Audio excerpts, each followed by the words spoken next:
Hello class 12. I'm making a very short video today to give you all an idea of something called power of accommodation of the eye. Okay, so before we jump into power of accommodation of the eye, I think it'll be better if we talk about our lens, our eye being a natural lens. And it is a very, sophisticated and well-made lens in the sense that this eye, the lens of the eye, is self-adjusting. So we've seen, convex lenses. We've worked with convex lenses, okay? And those convex lenses, they had a definite focal length, okay?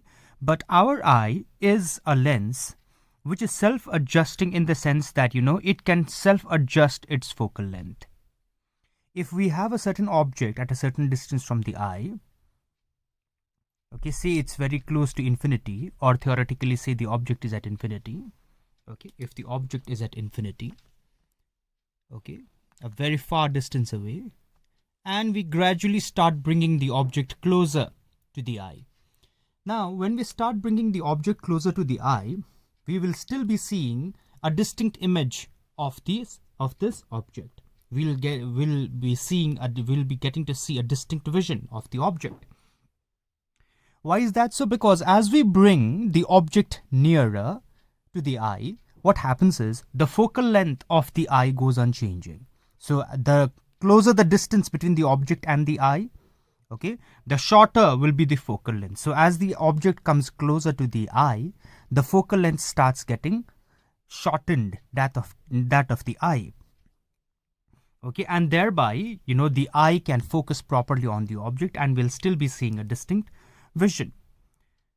Okay, so these are things that I've written over here. Eye is most relaxed and its focal length maximum when the object is at infinity. Okay, so theoretically say, we can see an object at infinity. So if the object is at infinity, then our eye is in the most relaxed state. And in that case, the focal length is maximum. The focal length of the eye is maximum. Now, as the object comes nearer, the muscles of the eye contract, remember. So the muscles of the eye, they start getting tensed and its focal length decreases. The focal length of the eye thereby decreases, and we still get to see a distinct vision or distinct image of the object. So, like I already have told you, as we bring the object closer to the eye, that is what we've written over here.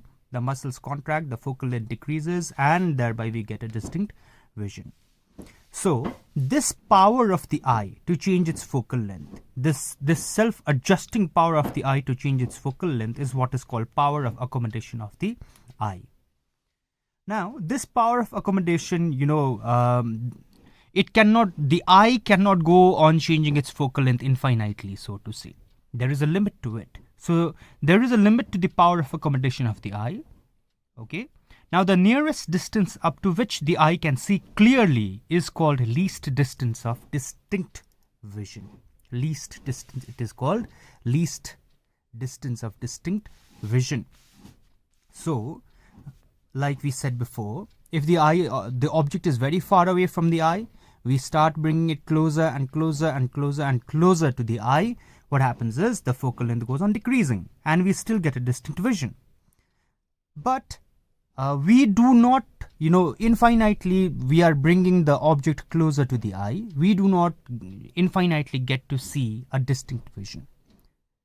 There is a limit up to which the eye can accommodate. The focal length can be changed. Okay, so for an average human eye, for our normal human eye, the distance up to which the eye can go on changing its focal length, can go on accommodating, is this distance denoted by a capital D. It is called least distance of distinct vision. And for a normal average human eye, capital D is 25 centimeters. So if the distance between the object and the eye is 25 centimeters, the least distance of distinct vision, up to this point, the eye can go on changing its focal length. Such in which case what happens is, up to this point, in between this point, the least distance of distinct vision and infinity, so to say, we get distinct vision, clear vision. But if we decrease further the distance between the eye and the object, what happens is we do not get to see a very clear, distinct vision of the object. What happens is, if the object gets closer than the least distance of distinct vision, what happens is the eye stops focusing properly, and we do not get to see a single image. What happens is we start seeing double images. Okay, you can try doing this yourself. If the distance, you try bringing an object very, very close to your eye, okay, your eye does not focus on the object properly, and thereby we do not see one single image.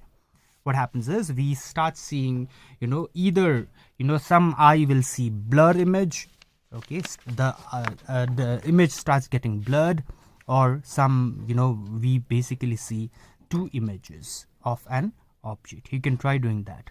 So if an object is placed at a distance less than 25 centimeters from the eye, then the eye cannot focus properly and we won't get a distinct vision, remember. So up to least distance of distinct vision, we get to see a clear image, distinct image. Alright, so that was about power of accommodation. Now one small thing that is called visual angle. Now the angle subtended by an object at the eye is what is called visual angle. So say an object A dash B dash is over here. Alright, so this object will subtend a certain angle alpha, you can see here, okay, at the eye. So this angle is what is called visual angle. Now the farther away we take the same object, say this is A dash B dash over here at this position, we are calling it AB. Now this is subtending a different angle, a lesser angle than alpha, which is beta now. Okay, so the closer the object is to the eye, the more the visual angle. And thereby, it is because of this visual angle that objects which are closer to our eye appears to be bigger, simply because they subtend a bigger visual angle at the eye, whereas the same object could be farther away from the eye. The visual angle subtended by that far away object is smaller than when it is closer to the eye. Okay, so thereby the size of the object also decreases as it is taken far away from the eye. Okay, simply because it is subtending a small visual angle now. So thereby remember, visual angle is the angle subtended by the object at the eye. And one last thing, that is magnifying power of optical instruments. Okay, so basically we are going to discuss optical instruments now, microscopes, telescopes. Now what microscopes, telescopes, they basically do is they increase the size of the object for us. They, so to say, they magnify the object. Okay, thereby we need to discuss magnifying power. So what is magnifying power?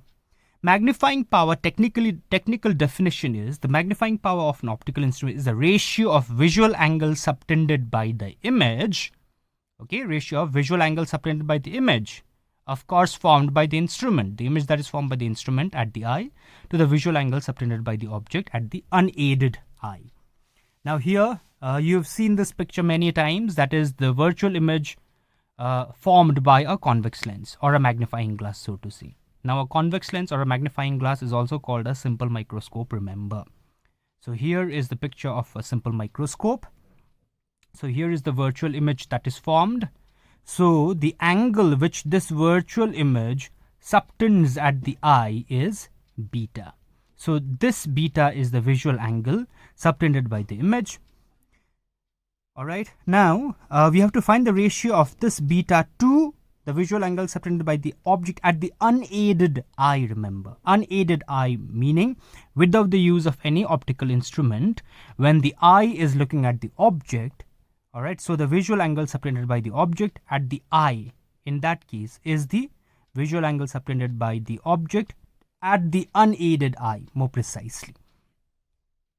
So, what is therefore magnifying power? Magnifying power, if I denote it by capital M, magnifying power is beta divided by alpha.